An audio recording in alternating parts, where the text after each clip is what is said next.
तालाब या झरने में नहाते हैं तो हो जाएं सावधान। पानी में तैरने वालों को ब्रेन ईटिंग अमीबा से है खतरा। पानी से दिमाग में घुस सकता है ब्रेन ईटिंग अमीबा।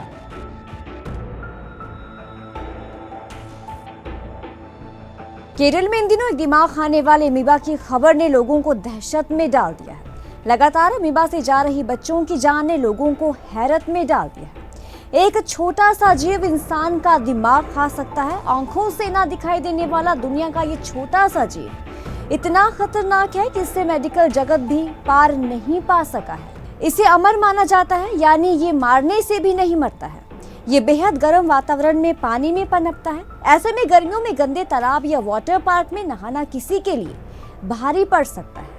केरल में अब एक 14 साल के लड़के की तालाब में नहाने से मौत हो गई। तालाब में नहाते वक्त बच्चे की नाक के जरिए ब्रेन ईटिंग अमीबा शरीर में घुस गया और ब्रेन में जाकर गंभीर इन्फेक्शन पैदा कर दिया। बच्चे की तबीयत बिगड़ने पर उसे हॉस्पिटल में भर्ती कराया गया, लेकिन उसकी जान नहीं बच सकी। तो आपको बताते हैं क्या है ब्रेन ईटिंग अमीबा, क्या है इसके लक्षण और बचाव के तरीके। ये अमीबा लाइलाज माना जाता है। ये एक मरीज के दिमाग की कोशिकाओं को ही नष्ट कर देता है।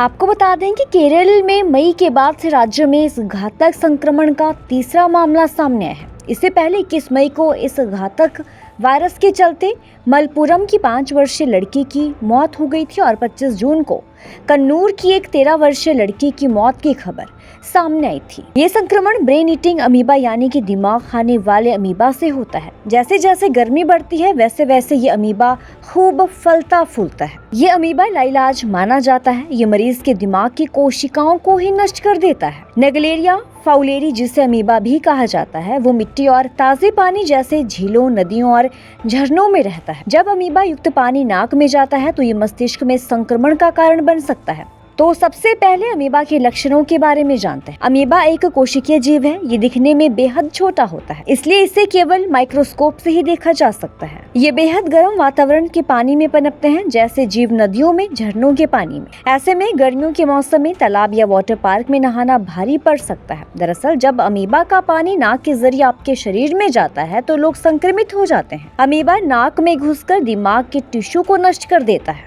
अमीबा को नेगलेरिया फाउलेरी भी कहा जाता है, जैसा कि हमने आपको पहले भी बताया। तो चलिए जानते हैं क्या है नेगलेरिया फाउलेरी के लक्षण। नेगलेरिया फाउलेरी संक्रमण के लक्षण में सिर दर्द बहुत तेज होता है। इसके साथ ही बुखार, मतली या उल्टी होती है।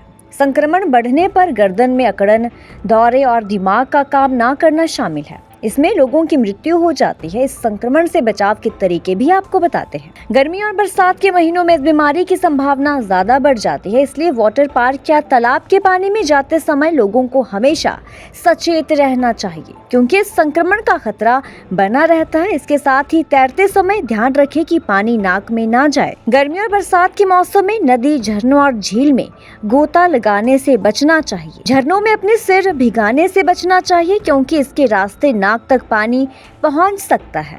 तो कैसी लगी आपको हमारी ये खबर, कमेंट सेक्शन में जरूर बताएं और हमारे पेज को लाइक, सब्सक्राइब और फॉलो करना ना भूलें।